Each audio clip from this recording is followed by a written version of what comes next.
Welcome, everyone, to the Jacobin Talk series tonight. I'm Jonah Birch, filling in as your host. I teach sociology at Appalachian State University, and I'm a contributing editor at Jacobin. Tonight, we'll be talking about the relevance of Marxism for the current left. Our speaker tonight is Paul Heideman, a frequent contributor to Jacobin. Paul has a PhD in American Studies. And he is the editor of the book Class Struggle and the Color Line. Obviously tonight's discussion is one that it feels particularly relevant now, given the growth of a new left, particularly in the English-speaking world in the United States. It's also one that's an ongoing discussion on the left about the value of Marxism as a theoretical and political framework for looking at the world.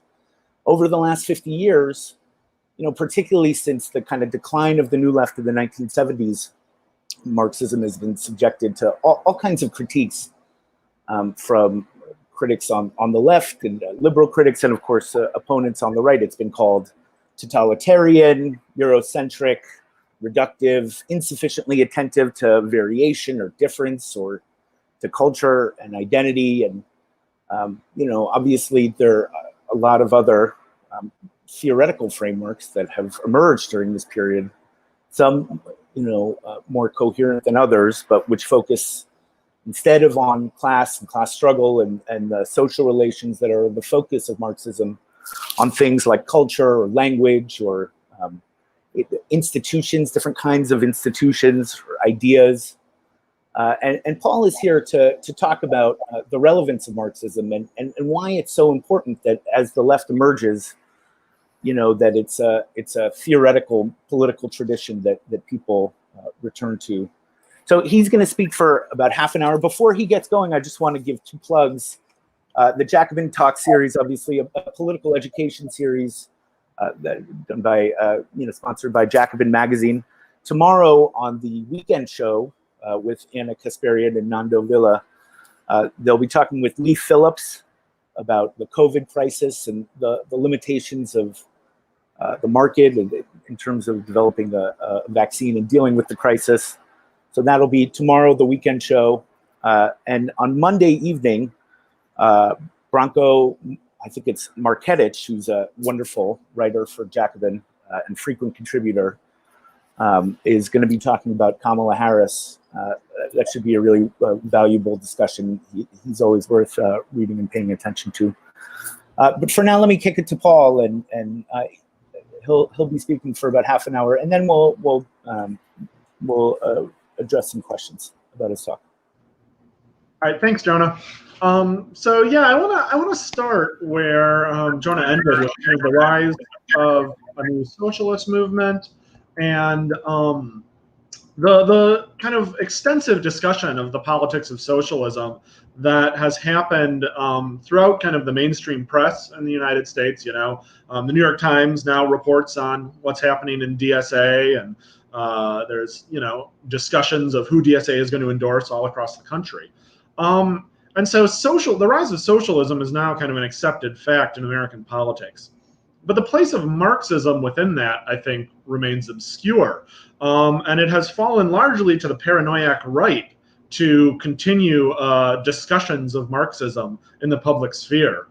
So when Kamala Harris was nominated or got the vice presidential nod, Charlie Kirk of Turning Points USA, the kind of Trump campus organization, immediately tweeted, "Kamala Harris is a Marxist," which is news to both Kamala Harris and Marxists. National Review just last week had a cover story on how Marxism is Marx was a socialist, a Jew-hating bigot, and is now the Black Lives Matter mascot. And it was a very rigorous story in which the author Kevin Williamson quoted a letter from Engels in 1890, supposedly calling Marx and kind of calling out Marx and challenging his anti-Semitism. Well, the only problem is that Marx died in 1883, so the 1890 letter was most likely not to him. At the same time, historically, Marxism has been the central ideological framework for socialist movements across the world. From Eugene Debs building the Socialist Party in the United States, to Jean Jaurès in France building the socialist movement, to Ho Chi Minh in Vietnam and Kwame Nkrumah in Ghana. The movements, the self-defined socialist movements of the late 19th and the 20th centuries have overwhelmingly been built by Marxists, by self-conscious Marxists. At the same time, not all socialists have been Marxists. There have been anarchists, anti-Marxist social democrats like the Fabians in England. Socialism is a much broader church than Marxism. And I think it's useful to use Terry Eagleton's definition of socialism, of a socialist. He said, a socialist is just someone who is unable to get over his or her astonishment that most people who have lived and died have spent lives of wretched, fruitless, unremitting toil. And that's true from the Roman Empire, from the slaves of the Roman Empire, to the slaves of Haiti under French colonialism, to the peasants of imperial China, to workers in West Virginia today, right? Across the world, most people live lives in which they don't have enough of what they need, right? In which they're unable to develop themselves to their fullest possibility, in which they're unable to experience the kind of security of income, of possessions, the basic level of material wealth and democratic control over their life that's necessary for human flourishing. Throughout history, most people have been denied that. This talk is for those of us who can't get over that fact. And it argues that Marxism is the best framework for understanding why this is so, as well as for understanding how we can end this deplorable state of affairs. So I want to start with two quotes from Marx. The first is from the Communist Manifesto. It's the opening line. The history of all hitherto existing society is the history of class struggles. First line of the Communist Manifesto. The second is from a slightly more obscure source. It's from volume 3 of Capital. And I'll only read a part of it. The specific economic form in which unpaid surplus labor is pumped out of the direct producers determines the relationship of rulers and ruled, as it grows directly out of production itself, and in turn reacts upon it as a determining element. Upon this, however, is founded the entire formation of the economic community, which grows up out of the production relations themselves, thereby simultaneously its political form. So these two quotes, I think, are at the heart of why Marxism remains so important for the socialist movement. In these quotes, Marx is giving a theory as to why most people have lived lives of unremitting toil. And fundamentally, this is a theory about class structure. So human societies, since the developments of states and settled kind of agricultural societies, have been class societies in which one group of people lives off of the labor of another group of people. This is the definition of a class society, and a class structure is the specific way in which the people on the top live off of the people at the bottom. So slaves work for slave owners, and slave owners compel their slaves to produce and give everything they produce over to the slave owner, right? And they compel them to do that with coercion, whether it's the whip or the gun or the sword. Peasants often live in communities where they're taxed by states, and the states come with the sword or the gun and say, you have to give us so much of your harvest, right? And then the people who are the high state officials live off of what the peasants have produced. In medieval Europe, you had lords and serfs, and the serf would work on the land, and the lord would come and say, give me 30% of your harvest or I'll chop your head off. Or he'd send his knights to do that. And the lord and his knights would live off of what the peasants had produced. And in capitalism, you have capitalists and workers. And workers work, and capitalists say, I'll give you a wage, and whatever you produce then is mine. And if you produce more than I pay you for your wage, then that's good luck for me. And I'll have a comfortable life because of it. So a class structure is the specific way that an upper class, a ruling class, lives off of the producing class. And since the advent of kind of settled human societies with states, class structures have been a ubiquitous part of human society. Now, the kind of class structure that a society has is what determines its developmental dynamic in politics. This is what Marx is getting at in that second quote. The specific form in which unpaid labor is pumped from the surplus labor is pumped from the producing class, right, determines kind of the whole host of economic and political characteristics of a society. And so Marx's theoretical gambit, his argument, is that the class structure can answer some really big macro historical questions about society's different kind of developmental dynamics and different kinds of politics and how they change over time, all of these kind of huge questions. So one big question is, why has capitalism produced rates of economic growth that far exceed anything in previous human history, and has done so for centuries at this point, right? If you look at a graph of per capita GDP of the human species, you see kind of very slightly sloping line until the year 1600 or so, and then it starts to very rapidly increase. That's capitalism. Marxism's argument is that if you want to understand why that is, you have to understand the specific relationship of exploitation that prevails in capitalist societies. And that's a different answer from, capitalism is more productive because it's the freest kind of society and freedom leads to economic growth, right? Or something like that. Or that this economic growth is a product of the advancement of human science and human scientific knowledge, right? Marxism's answer is that it's actually a relationship of exploitation that yields this kind of world historic, macro historical pattern. Going back, why was feudalism characterized by these recurrent demographic crises, right? Such that you had things like the Black Death, these kind of plagues every few hundred years. Why did slavery and capitalism in the United States prove incompatible to the point that which one would dominate had to be settled by a civil war that cost the lives of somewhere in the neighborhood of 3% of the American population at the time?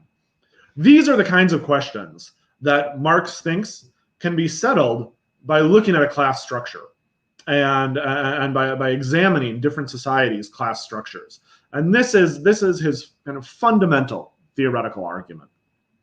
So the specific relationships between exploiters and exploiters, or exploiters and exploited, is what Marx is interested in here. And let's look a little bit at the example I brought up about feudalism and the rise of the kind of demographic cycles under feudalism, where you see population growth and it goes up, and then you see famine and hunger and plague, and the population plummets again. And then you see that cycle repeated. From the years roughly 1000 to 1600 or so, Western Europe went through multiple of these demographic cycles. Again, the Black Plague is only the most famous of this kind of peak that then starts the downward motion. Why is this? What explains this kind of persistent rhythm in the social history of Western Europe? Well, Marx would argue that it's feudalism. It's the specific relationship between exploiter and exploited that prevailed in Western Europe at the time that generated this huge developmental dynamic of these kind of demographic cycles that the society couldn't break out of. And feudalism is a system where, again, serfs work the land, and serfs are bound to the land. If you're a serf, you can't leave. You can't go find another lord to work for. You can't go on a vacation, right? You're bound to the land. If you do any of those things, you get arrested and beaten at the very least. At the same time, serfs are bound to the land from the lord's perspective as well. So if you're a lord, you can't just go sell your serfs to another lord. A feudal lord would no more do that than like Wisconsin would sell some of its southern counties to Illinois, right? So the serfs have rights to the land and obligations to the land and to the lord who owns it. And so serfs can grow their own food on this land. They can, they can do some farming. They can build their houses. They can take care of a lot of their basic needs by working this land. However, at the end of the year, the feudal lord is going to come around and say, I have my men with swords, and now it's time for you to give me some of your harvest, or now it's time for you to spend part of the year working on my land, right? So this relationship between feudal lord and serf is one of pure coercion, right? It's one in which the lord appropriates the products of the serf's labor at the point of a sword, right? Coercion is instrumental. It's baked in to the class relationship, a particular kind of coercion, right? Physical coercion. And because this is how the lords get rich, right? They go around threatening the serfs. When they have a little bit extra, when they have some extra money, something to invest, it's often the best bet for them to invest it in more swords, more men with swords, more horses for their men with swords, right? It makes sense for them to invest in their coercive capacities. That's what makes sense for them, right? Or it makes sense for them simply to consume it, to spend any surplus on themselves and their retinue. But since they have to expropriate the peasants, since they have to appropriate all of this labor from the peasants, it makes sense to invest in coercive capacities. And they're also threatened by other lords, right? There's another lord over there who has a body of armed men around him that he uses to appropriate the material from his peasants. But he could also use that group of armed men to come over and steal your land and conquer your land from you if you're another lord. So you have to build up your coercive apparatus, both to keep your peasants in line and to protect you and your peasants from possible competitors. Right. So then this is why the pattern of kind of warfare is so persistent across Western Europe and feudalism. Right. The entire structure was built around bodies of armed men. That's at the very base of the society. It's at the heart of what Marx calls the mode of production. At the same time, the peasants look after themselves. Right. The peasants try and have enough food to make it through the winter. And because the peasants, because there's not huge markets in feudal society, there's not grocery stores where you can go buy anything you need. The peasants concentrate on kind of growing everything they need on their plot, so they don't depend on another village that might get wiped out or something. They don't depend on getting their food from somewhere where the trade source might dry up. They don't specialize their output. They try and grow everything they need, right? And since they don't try and specialize their output at all, it's hard for them to kind of constantly create gains in efficiency.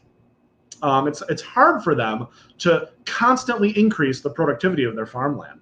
And even worse, when peasant families have kids and they pass the land on to the next kid in the family, the peasant plots get subdivided up. One family is worked, by the husband and his wife and their children. The land then gets divided up among his 3 sons who make it to adulthood. And he probably had something like 5 sons and maybe, 8 or 9 kids overall, because infant mortality rates are really high. And your kids working the land is kind of your retirement, right? It's not like you can save up money. You're just harvesting food and you're giving it to a part of it to the Lord. So large families and not specializing output are both part of what it makes sense to do if you're a peasant, if you're the exploited class in feudalism. Now, when peasants have large families and the land gets subdivided among the 3 sons who made it to adulthood, now they each have smaller plots of land, and it's harder to support a family on that, right? It's harder to grow enough. And this is what's responsible for that dynamic, right? This kind of subdivision of holdings. So the population has room to grow, it grows. The land is getting subdivided at a certain point. The land is subdivided at a point where it can't support people, and hunger and famine and plague set in, and it collapses again, right? So feudalism's particular kind of social rhythm is a product of its class structure, and the way that its class structure forces certain courses of action upon both exploiters and exploited. And this fundamentally is Marx's argument, right? This is Marx's theory of class structure, that the macro historical dynamics that we see in human history can be explained with reference to the war between exploiter and exploited. Now, feudalism, is a somewhat arcane topic, but the fundamental questions of justice that are raised by our everyday life in capitalist society are no less questions of the class structure of the society that we live in today. So why did Jeff Bezos add $35 billion to his fortune during the COVID pandemic? Well, Amazon is firing workers who demand that the company spend more money to keep them safe from the virus. Right? This is a fundamental question of justice, that the rich are getting richer at the same time that they're enforcing more dangerous working conditions on the poor. Right? Well, the class structure of capitalism is very different from feudalism. Workers in capitalism don't have any access to what they need to survive except through the market, right? If you're a worker and you need housing, where do you get it? Well, if you have enough money, you buy a house through the market, or you rent an apartment through the market, right? Workers, if you need food, you go to the store and you buy it from the store. Whatever necessities of life that workers need to sustain themselves, they have to get through the market. They're not like peasants in that respect. Peasants can farm their own plot and ignore the market if they wish, right? Workers can't ignore the market because everything that they need, all the productive property that creates food, that creates housing, is owned by capitalists, right? It's owned by the exploiting class in their society. And this then is the mechanism through which capitalists are able to exploit workers, because workers need food and need housing, and if to get it they need money. Well, the way that they can get money is to sell their labor to capitalists, right? Because capitalists are looking for someone to work from them. So Marx said that under capitalism, exploitation most of the time works through the dull compulsion of the economic rather than at the point of the sword or a whip, right? In capitalism, workers are forced to work not because the capitalist comes around at the end of the year and says, give me, X amount of what you've produced, but because every day the worker has to go into work and produce for the capitalist. And in return, every 2 weeks, the capitalist gives him a wage or her a wage. So exploitation in a capitalist society takes place on a fundamentally different dynamic than exploitation in a feudal society. It is economic coercion rather than political or military coercion that rules in a capitalist society. Similarly, capitalists don't go to war with one another over, plots of land, but they do go to war with one another over the market. And the wars are over market share. So Amazon has to grow or die during the pandemic, right? Because it's a pandemic. People are stuck in their houses. They need Clorox wipes and DVDs or something, or I guess not DVDs anymore. They need Clorox wipes and they need bananas, right? And they're going to order them from somewhere. If Amazon is not providing these commodities, some other company will be happy to step in and take that market share during the pandemic, right? When people are ordering just buckets and buckets of supplies to stay at home, right? So Amazon faces a choice. They have to grow or die, right? They have to continue to add to their market share, to protect their position, right? To become more and more dominant, to secure their place in the market by any means necessary. They have to do that, or they risk losing market share. And if you keep losing market share, eventually your company will cease to exist. Your company will be driven out of the market.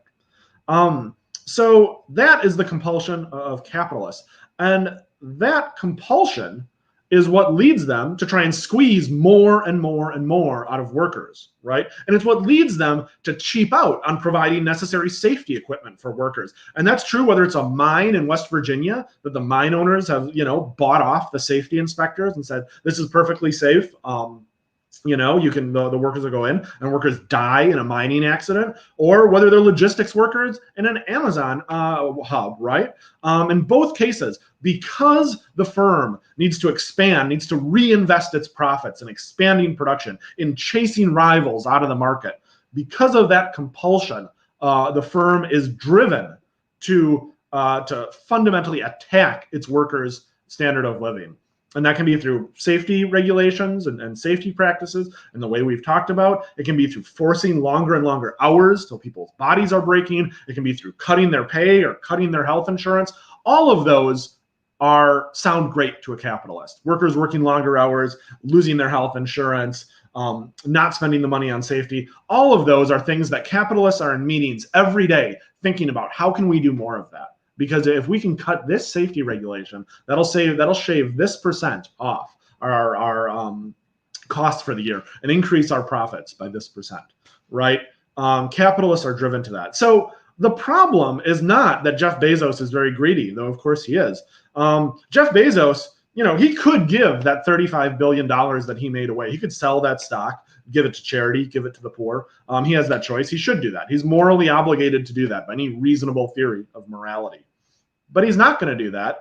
And even if he did that, even if he gave his personal wealth away, the reason that his personal wealth increased by 35 billion is because the value of Amazon stock increased. And the value of Amazon stock increased because the pandemic hit and Amazon kept squeezing more out of its workers, and because the people who make the decisions about how much that stock should cost think Amazon is going to continue to do a really good job squeezing that money out of its workers, right? The people who are buying and selling stock on the stock market are confident that Amazon's not going to have to spend that extra money to give their workers proper safety equipment. So the problem isn't the CEO. The problem is that there is a CEO. That is what Marx means by focusing on the class structure itself. It's not the people, the individual people who inhabit the structure. They may be more or less loathsome, as the occasion suggests. But the problem is that the position they occupy, whoever occupies it, will be driven to more or less the same courses of action that they undertake. Now, if this were all there is to Marxism, it wouldn't be good news. Right. So far, what Marxism says is that exploitation and human misery is built deep into the economic structure of society. That the very process of production in human societies for the last few thousand years has been one that demands the subjugation of the majority of people's well-being to the needs of the people at the top of society. If that's all there is to say, we're out of luck. We're essentially just saying that oppression is inevitable. But Marxism says more than that. Karl Kautsky was called the Pope of Marxism in his day, good old German Marxist, said, "Socialism is no message of woe, but rather a good news, a new gospel." And when Marx says the history of all hitherto existing society is the history of class struggle, he's saying that exploitation always brings forth resistance.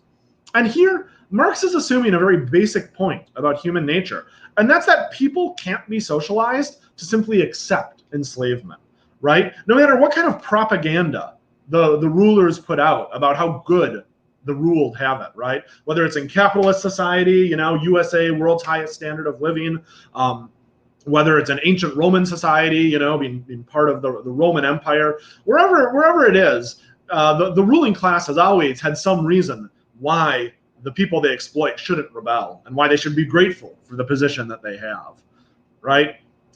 Marx is arguing people aren't going to accept that. People might look like they accept it. They might not rebel at a given point, right?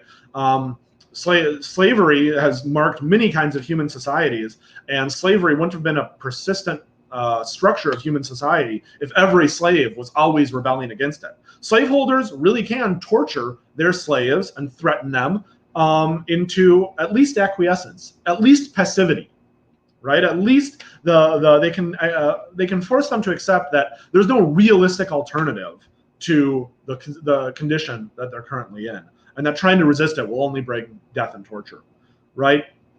But when the opportunity arises, every single slave society in human history has shown that the slaves will revolt with a ferocity that always surprises their masters, right? The masters end up buying their propaganda. But people can never be enslaved. People can never be socialized to accept domination, right? Some people won't resist some of the time, but you'll never have a society where everyone all of the time accepts exploitation, domination, and oppression. And because of this basic fact, that Frederick Douglass in his autobiography summarized this my favorite way. He said, "Every man knows that slavery is wrong for him," right?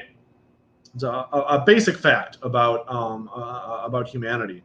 Because of this basic fact, in the capitalist and in the history of capitalism, the working class proves this again and again and again. In every country around the world where capitalists exploit workers, workers have formed unions and fought back and formed labor parties to try and advance their interests in the political sphere, right? Workers fight again and again and again against their employers and against the state that backs them up. This is why Marx says the history of all hitherto existing society is the history of class struggle, because of this fact about humanity. That exploitation will at some point breed resistance. Maybe not immediately, maybe not everywhere, but at some point it will. Now, for Marx, this struggle of workers and capitalism is really key to winning justice, because workers have the power to bring capitalism to heel. And I think this is the other really crucial part that Marx contributes for modern socialists. And they have the power to disrupt for two reasons. First, they have a structural power. Capitalism depends on their labor, right? And individual capitalists depend on their labor. Now, because modern capitalism is this kind of dense web of interdependency, right? My shirt was made somewhere by people who got raw materials from somewhere else and then was shipped to a store where I bought it, a TJ Maxx to be specific.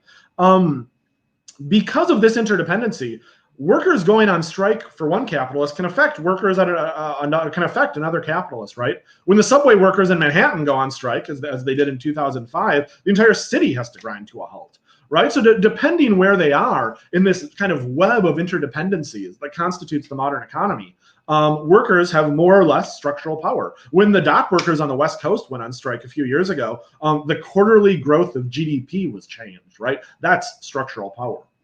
So workers are well situated to disrupt the operations of capital. And when they disrupt the operations of capital, they can force their capitalists to compromise with them, to give them a raise, to give them a union contract, to give them health insurance, to repeal a law that negatively affects the workers' interests, right? All of these are reforms that workers win through disruption, through forcing capitalists to change what they want, because capitalists are then confronted with the choice of, how am I going to lose more money? From another 6 months of the strike or from granting the wage increase, right?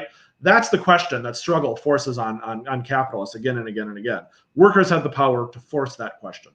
Now, the other dimension of workers' power is their associative power, their power to come together, because workers in modern capitalism are organized first by capitalists, right? It's the capitalist who brings the workers together. The workers might not know each other if they didn't work together, if they weren't co-workers, right? If you work in a school, you have been organized with the other workers in that school into a common institution, into a common daily frame of life, right?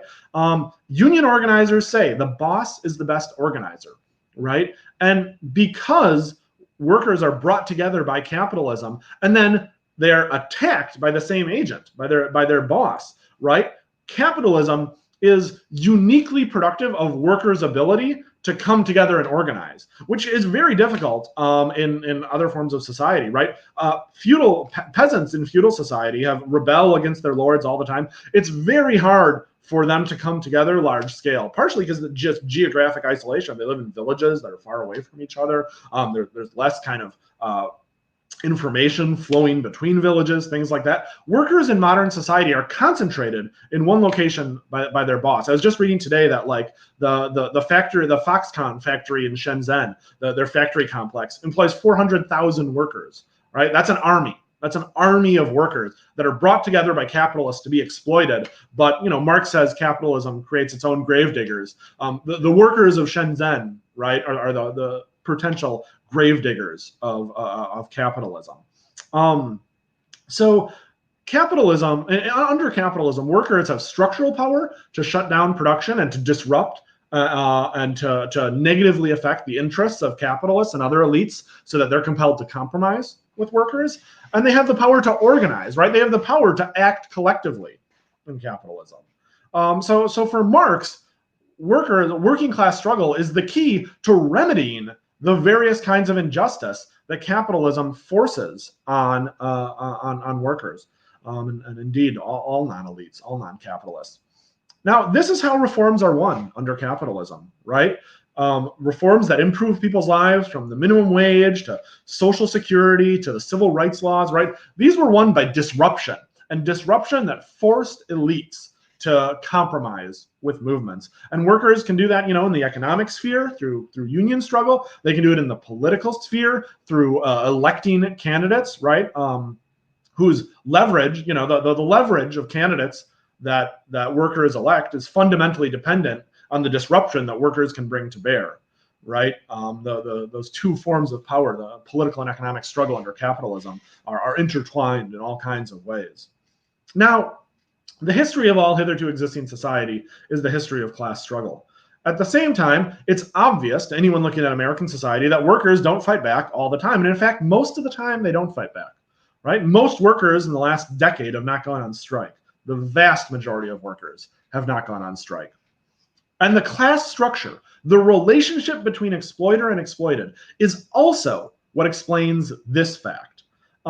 If you want to understand why workers don't struggle, you don't want to think about they watch too much TV, they watch Keeping Up with the Kardashians, and they want to be rich. That's not the most important reason workers don't struggle. You don't want to these kind of ideological explanations that workers have bought into the American dream and that kind of thing. For Marx, these are the fundamental explanations of why workers don't struggle. Because after all, workers in France watch reality TV, and workers in France would like to be rich. But French workers go on strike all the time and have huge marches, and sometimes they kidnap their boss and beat him up, things like that, right? So these kind of ideological factors aren't the reason why workers don't struggle as much as Marxists would like them to in American society. The fundamental reason they don't struggle has to do with the class relation itself, that workers are divided by competition, right? If you're a worker and you're trying to get a job, you're competing with other people for that job, right? Except in an extraordinarily tight labor market. In most circumstances, it's not capitalists competing with one another to hire workers. It's workers competing with one another to get hired by a capitalist. And that divides workers, right? It divides workers in the most basic sense that when one worker wants something more, the capitalist can always say to them, well, that guy who I didn't hire didn't want something more. So if you're complaining, I'll give your job to him, right? That competition between workers puts a powerful weapon in capitalist hands because it lets capitalists exercise the threat of dismissal and the threat of unemployment quite liberally against workers for attempting to organize. That is a huge reason why workers don't struggle. You go into any workplace and ask, why didn't you go on strike? Why aren't you guys organizing? Because we don't want to get fired will be a fundamental answer, right? Even in workplaces that the workers admit are horrible and tyrannical and unjust, right? The threat of unemployment is so strong that it's sufficient to beat back many attempts to organize. At the same time, the fact that workers are divided by this competition means that workers might attempt to try and mitigate some of that competition with more intermediate associations between workers on the basis of like race, right? Workers might try to limit the competition by trying to keep the jobs that they have access to white only, right? This was the strategy of, like the building trades in the first half of the 20th century and going through much of the second half as well in much of the United States, right? That if we can just keep these jobs for white workers, we've lessened the amount of competition. We've lessened the competition from black workers. So racial animus in American society is fundamentally linked to labor competition, right? And that's been true for most of American history. So the fact that workers are divided, right, amongst one another by the fact that they have to compete to get hired is a powerful factor in explaining why workers in the United States don't struggle as much. And if you want to compare it to a country like France, the consequences of being fired and the ease with which capitalists can fire workers in the United States are much, much, much higher than in France, right? So the threat of dismissal, the threat of unemployment is a harsher threat in the United States. And so since its coercive power is harder, its effect in stopping working class struggle is that much greater, right? So this is crucial because if working class struggle is the potential mechanism for addressing the injustices of capitalism, what it means is that socialists should do everything they can to stimulate working class struggle, to be a part of organizing working class struggle. And we can't do that if we misunderstand the dynamics that are responsible for its suppression in the United States. We need an accurate understanding of those dynamics if we want to be successful in our mission of being part of a working class movement against capitalism. We need to understand the sources of working class quiescence, right?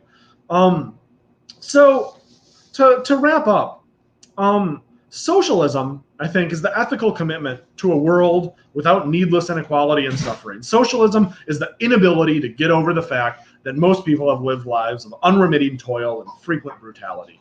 Right? That's an ethical commitment that everyone should have. The ethical argument for socialism is unimpeachable. Right? Everyone should want a world in which there is no needless inequality, in which there is no needless domination and subjugation. Right? That's an ethical commitment of every socialism. Marxism is a map for how we get there. It's a map that tells us both where we came from and how we get there. Now, if there's a better map, I'm all for it. And if someone develops one, I will be happy to have a more accurate map of the terrain that will better guide us in the struggle to eliminate exploitation and domination. But right now, there isn't one. And so, at this point at least, the best theory that socialists have produced for understanding why the problems that we confront exist and how they can be overcome is Marxism. Wonderful. Thank you for that excellent talk. Let me just say that, I apologize for the technical difficulties at the beginning of the broadcast, which I can see from the YouTube comments. Many of you noticed. All I can say is Friday night in August, lots of people on vacation. You're going to get the backup to the backup hosts. So lower your expectations for me, and I'll lower mine for you, as I tell my students all the time. In terms of questions, and we'll take questions from the chat itself, as well. But I want to get into the analysis of capitalism and the theory of history, which were kind of the bulk of your talk. But I thought we could start by taking on more explicitly some things you touched on toward the end of your talk, which were some of the objections that you tend to get from people who are critics of Marxism from the left and liberals. The first of which is that essentially, yes, maybe Marx had some insights, but that kind of label implies a religious adherence to Holy Scripture, that it's not a it belies the claims to scientificity, scientific status that Marxism, makes, and that there's no need for that kind of, defined framework, essentially. And the other one, which and we can go back to this in a second, but is the argument that Marxism is not attentive to non-class forms of identity or of domination, essentially. And you edited this book, Class Struggle on the Color Line, which about the efforts of particularly the Socialist Party at the beginning of the 20th century to grapple with racism and their thinking and their political practice. But I thought that would be something that we should talk about explicitly, because it's something that comes up quite a bit, obviously. Yeah, on the first question about, calling yourself a Marxist, does that imply a kind of religious attachment to things? Well, on one level, that is fundamentally a question of people's behavior who call themselves Marxists. If people who call themselves Marxists behave as if Marxism is Holy Scripture, then it's a valid complaint. And if people who call themselves Marxists think that Marx had some really important theories that deserve to be tested and tried in practice in the same way that we would demand of any other theory, then it's really not a valid complaint. And it seems a weird kind of semantic determinism to imagine that people's behavior in that regard is entirely determined by what they call themselves, right? Plenty of people act like dogmatic assholes about whatever ideas they hold, regardless of what they call themselves and whether it has an ist at the end of it. I just think that's fun. Maybe it's the case that many Marxists have been dogmatic and treated it as a religious text. Fine. If I'm making the case for Marxism, you have to argue with what I say, not what someone else said about it. Right. So I don't regard that as an objection with very much power. Marxism is a useful shorthand for a group of theories, and people who work under that heading are engaged in trying to make those theories as rigorous and powerful and accurate as possible. And I think I think if you just went around calling yourself an adherent to the class struggle theory of history or something like that, people would say, why don't you just call yourself a Marxist? So yeah, it's fundamentally a question about how, if people have behaved well or not. It's not an interesting question about the theory in any way. And then what about the second, Go ahead. objection about non-class forms of domination, non-class identities? To what extent Marxism is attentive to those, or can explain those? Yeah. So again, there's kind of multiple questions here. Yep. There is the question of how much Marx was attentive to non-class forms of oppression. And for what it's worth, Marx, basically dropped writing Capital to follow the progress of the American Civil War and to write analyses of what the Union needed to do to win, and was, wrote letters to Abraham Lincoln encouraging him to take a more forthright stand against slavery. So Marx himself was certainly quite attentive to non-class forms of oppression. And then there's a question of how attentive other Marxists have been. And my book is an attempt to show that American Marxists and the socialist and communist parties in particular were quite attentive and spent a lot of time trying to think about the significance of racial oppression in American society and what kind of strategy was most appropriate for confronting it. So that's a historical question about the history of the theory. And then there's a question about its actual theoretical resources. And this is, I think probably the more important question for the subject that we're discussing tonight. And here I would argue that Marxism is absolutely necessary for, again, just taking the example of race in the United States today, Marxism is absolutely necessary for an understanding of what will be necessary to win racial justice in the United States. Because in the US today, racial injustice is intertwined with capitalist power and is reproduced by capitalists exercising their power, right? When the banks went out and pushed subprime mortgages into black neighborhoods, they were doing that because they wanted to turn a profit, right? They wouldn't have done that if they didn't think it could turn a profit. That was capitalists exercising their power. And if we want to stop that kind of plunder, we need to stop capitalists from having that kind of power, right?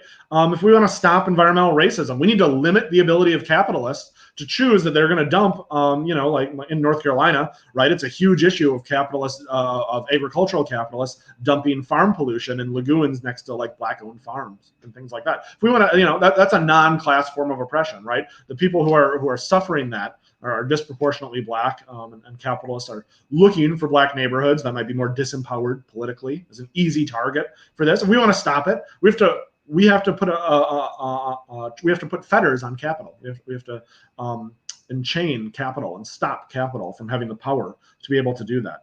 And as I suggested in the talk, the way that you can stop capital from the way that you can take power away from capital is fundamentally through working class struggle, right? Through the struggle of a multiracial working class in the United States. So I think that Marxism has the theoretical resources to explain non-class forms of oppression and where they come from.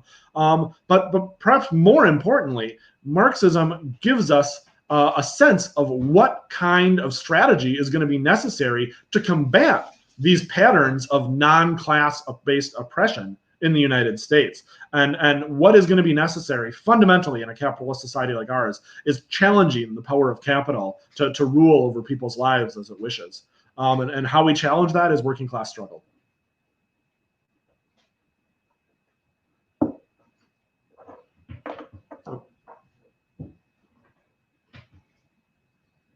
Oh, you're muted, Jonah.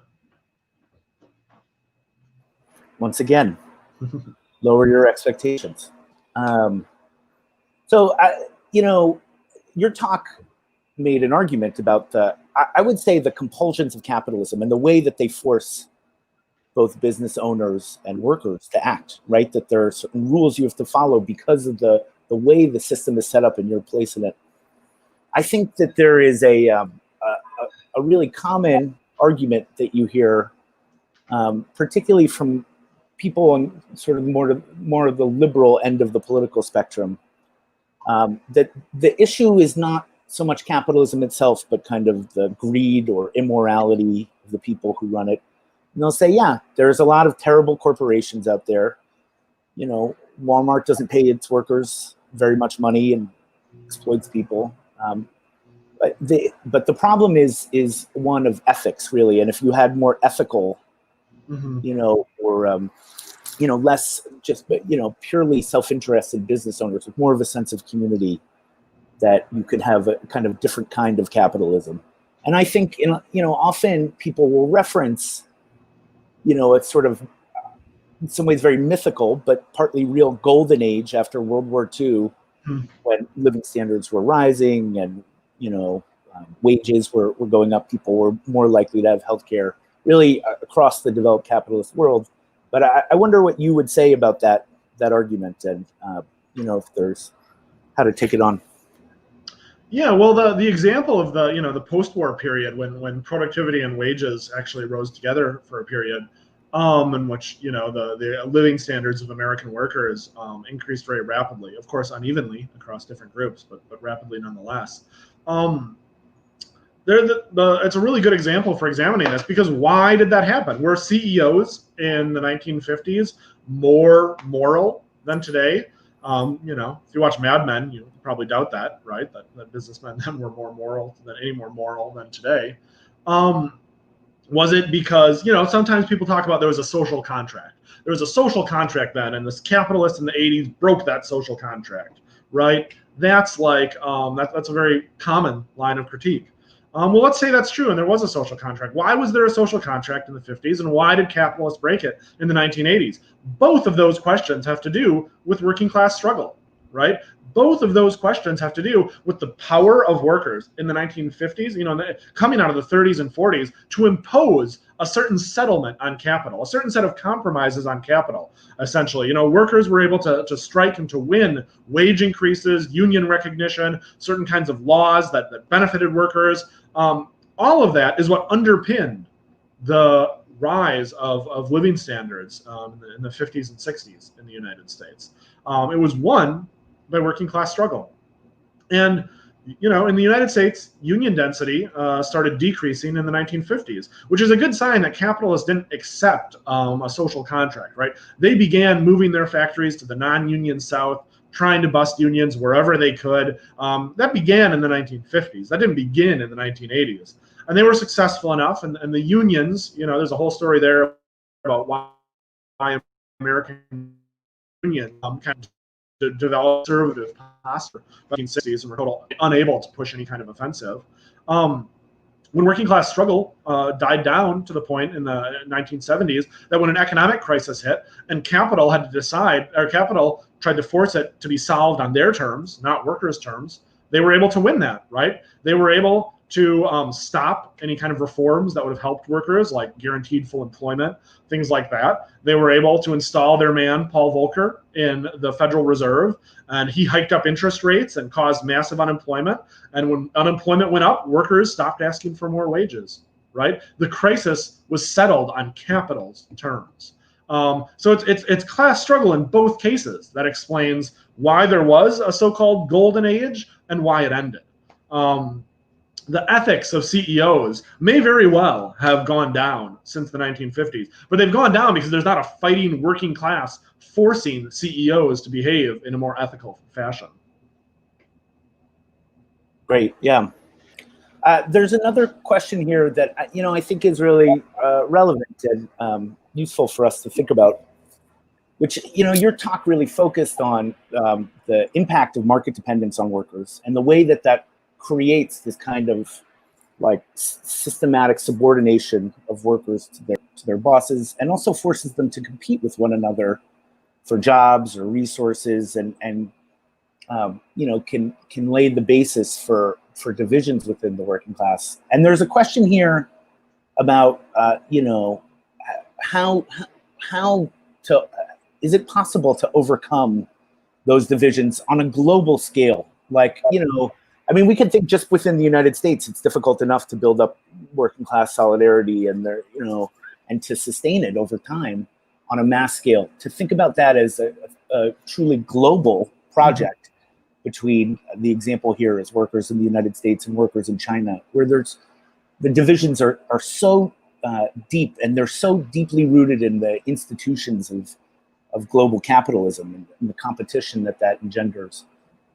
How is that possible? Or could you just say more about what the basis for that solidarity could be?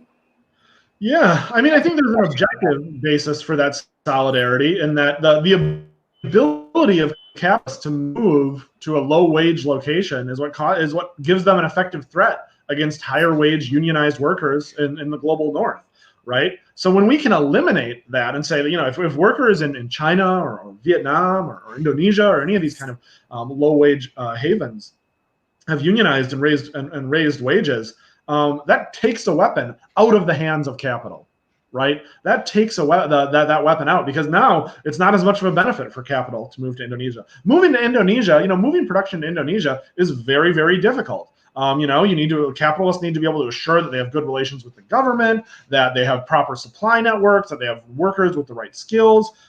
It's that huge gap between the wages of the global north and the global south that makes that a profitable move for them. If you don't have that huge gap, if that gap is cut in half or something like that, that's no longer a profitable move. So that's the objective basis. Chinese workers have an interest in higher wages, obviously, and American workers have an interest in American factories not being able to threaten them with going to a lower wage country like China.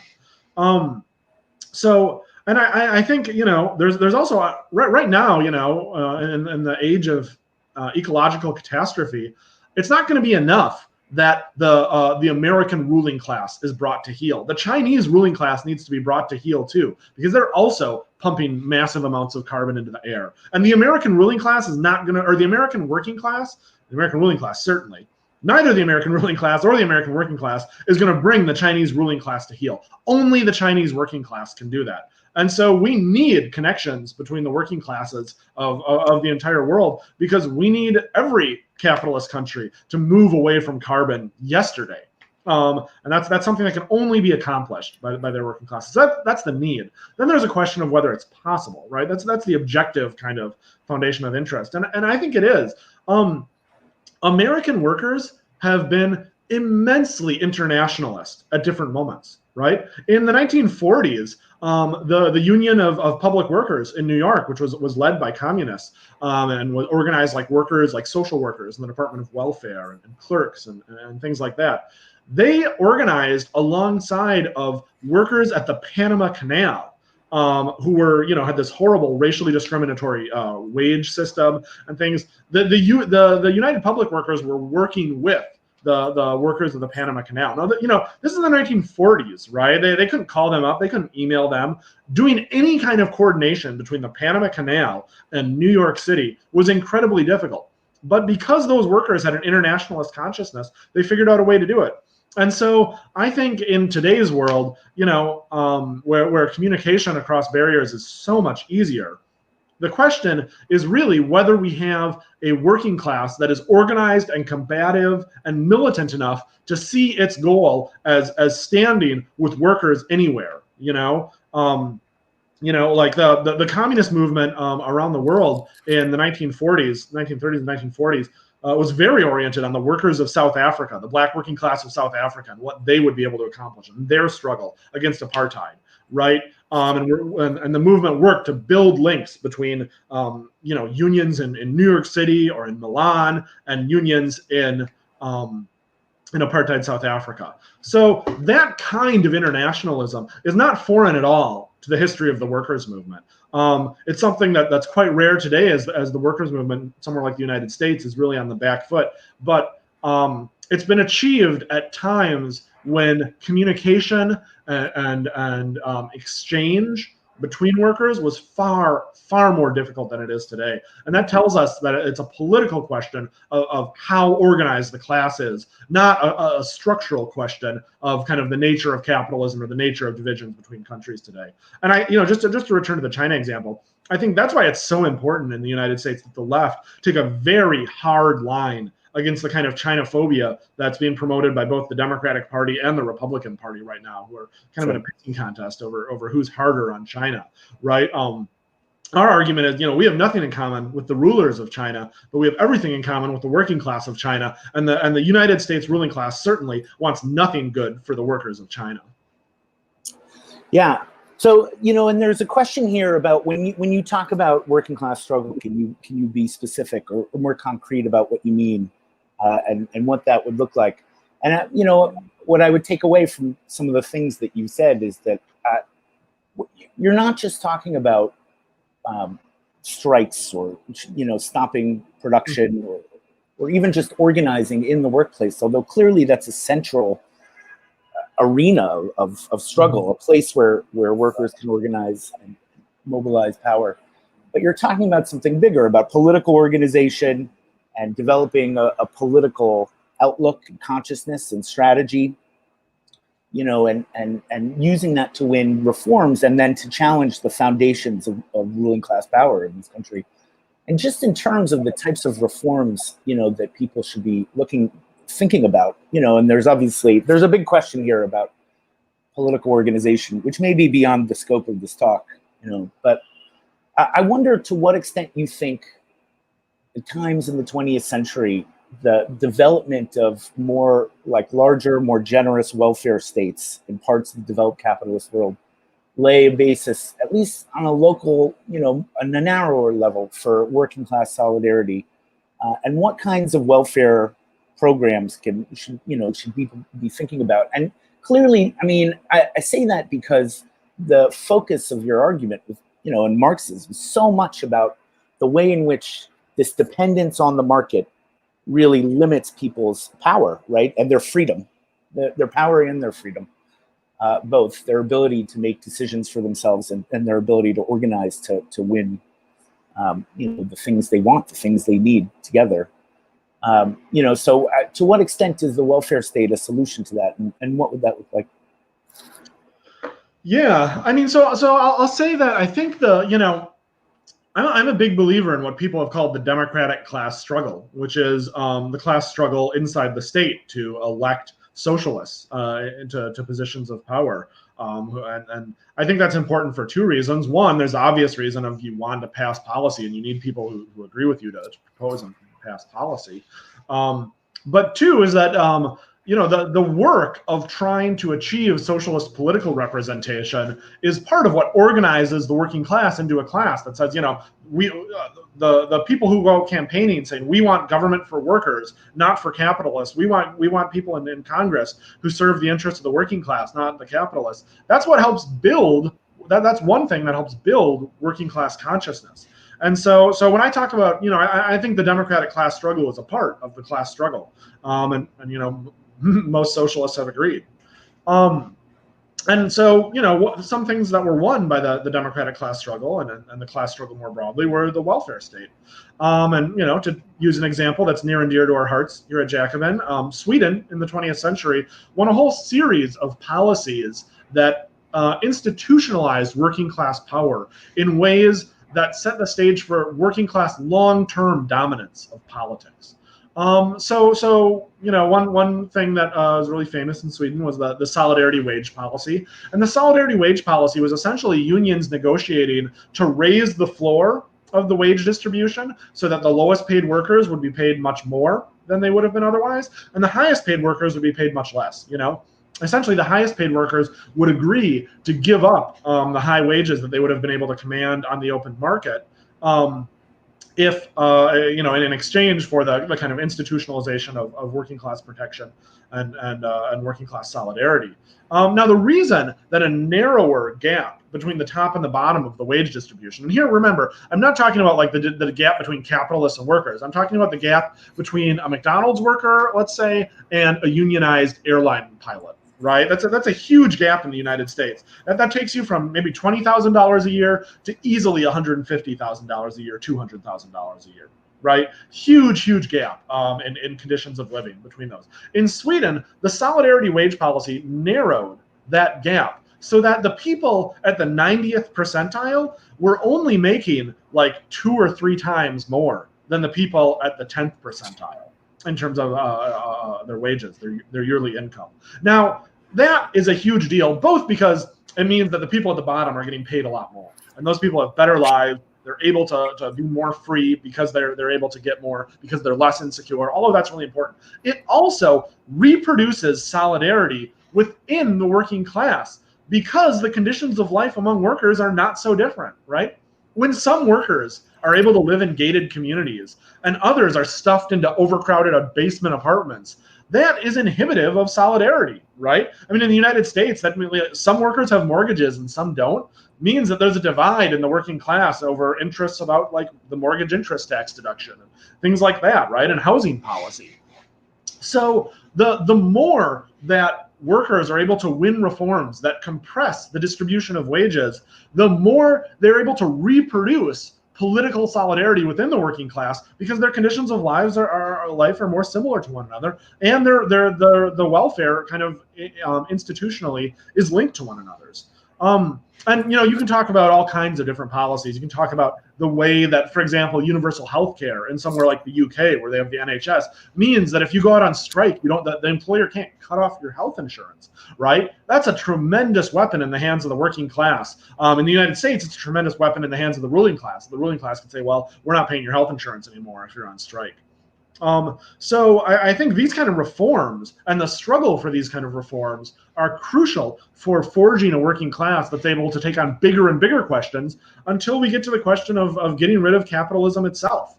Right? The question of building a society that is not fundamentally based on exploitation the way ours is. So, this is a good place for us to end. And, I thought, just in terms of what you said at the end, I thought we would wrap up with, another set of objections that I think are worth discussing more, and that is that essentially that, okay, fine, all of this sounds good, socialism sounds good, but the whole dream of a socialist society, it's an impossible vision. Mm-hmm. That you can never really get rid of capitalism because it reflects innate features of human nature, like mm-hmm. Inbuilt compulsions towards greed, and that the market will always rule us, or it was always the drive towards those kinds of the kind of market exploitation is intrinsic within us.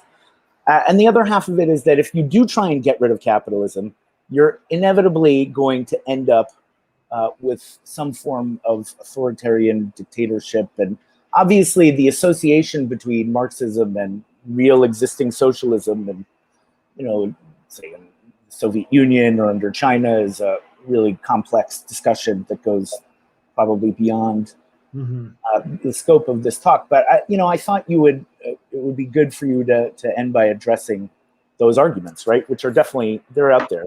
Yeah. So the question of human nature and whether humans are kind of inherently greedy and oppressive. Well, if they're inherently greedy and oppressive in a specifically capitalist form, it took a long time for that to happen. Capitalism is very recent in human history, so it can't be just the inevitable flowering of human nature. It arose under historically specific circumstances in a tiny, irrelevant corner of Europe when it arose. England was not a non-player in Europe when capitalism arose there. So I don't think that's very persuasive. There's a writer, Christopher Bohm, who studies primate society, and also studies early human societies.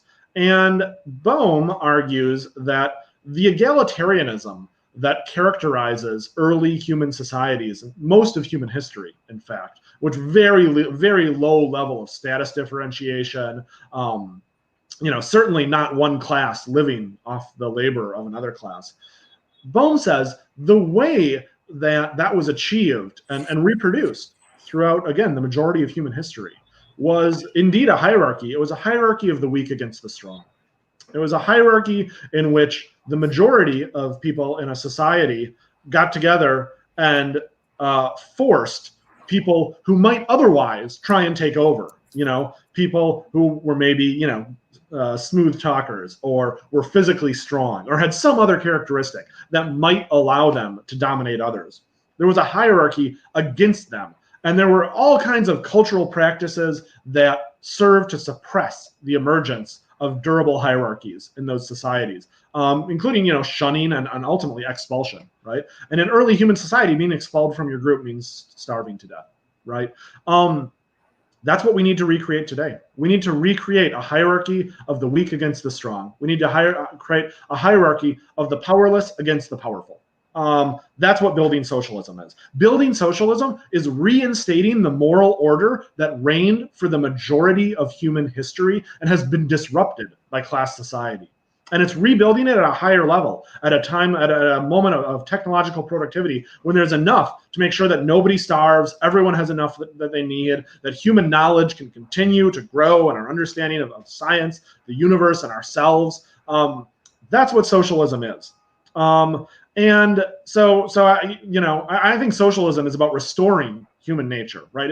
Socialism is about restoring the egalitarian form of hierarchy that reigned for most of human history. Now, the transition to socialism might take a long time. The transition from, antiquity, from like the Roman Empire to feudalism took hundreds of years, right? At the very least, decades, right? Almost certainly centuries. The transition from feudalism to capitalism was not a moment in time. It wasn't a single revolution. It wasn't a single insurrection. It's a very modern idea of socialism, that socialism will be kind of one moment at the barricades. And there were revolutions that gave people that idea, right? The Russian Revolution being the most important. The revolutions of 1848 inspired Marx, the Paris Commune in 1871. But I think probably that more and more, what's more and more plausible is that the transition to socialism will be more like the transition to from feudalism, or from antiquity to feudalism, than it will be like the transition or than the Russian Revolution, right? It might be a process that takes decades, in which institutions are built through trial and failure that confine the power of capitalists, that constrain the power of capitalists. But it'll be a very long process. But I think history, the history of the human species, gives us plenty of reason to be optimistic, and the history of our moment, when socialism is coming back in the most powerful capitalist society on the planet, gives us every reason to be optimistic about our chances, at least initiating that transition today. And as for the possibility that it'll all end in tears, I think there's two things to say about that. First, I think, as the Marxist G.A. Cohen said, what would have surprised Marx is not that attempts to build attractive socialist societies in backwards countries like Russia failed. What would have surprised Marx would have been if those would have succeeded. Because Marx said socialism can only be built in conditions of abundance, of relative abundance, right? Socialism can only be built in societies in which everyone has enough to go around. In societies in which there are famines, are not societies that are conducive to producing, democratic societies that are enhance human flourishing. So I think the places where socialists managed to break through in the 20th century were in many ways the places that were least conducive to the vision that they had. And I also think it's worth saying that there was a problem with the vision that many of them had, that many of them didn't actually value democracy. Many of them thought that liberalism was pure ideology, ideas about individual rights, things like that, was pure ideology to be dispensed with. I don't think that's what Marx thought. I think Marx actually took seriously liberalism's claims about human rights. Marx said socialism is a society in which the free development of each is the precondition for the free development of all. That's an endorsement of liberal ideals, right? About individual rights. So I think ideas about democracy and rights need to be a central part of the socialist movement, need to be part of our ideal. We need to be focused on those, and we should keep those at the heart of our normative vision. Because I think it is a problem if the socialist movement doesn't take those things seriously. So I don't think it's an inevitable question that socialism creates tyranny. I think it's a contingent one that we have power over. Great. I want to thank Paul so much. Look out for his writings in Jacobin. That was a really wonderful discussion. And I want to invite everyone back tomorrow for the Jacobin's weekend show. Again, in discussion with Lee Phillips about COVID, and on Monday night for the event, the discussion about Kamala Harris, which should be obviously very timely and very useful for all of us. Not a Marxist, right, Kamala? No, maybe she'll surprise us. Tweet it at Trump. You should tweet it at Trump. You know, not a Marxist. On this, definitely not a Marxist. Sir, maybe my friend Kessler and the fact checker have said that Kamala Harris is not a Marxist. There you go. All right, guys. Thanks a lot. Thanks for tuning in. Okay.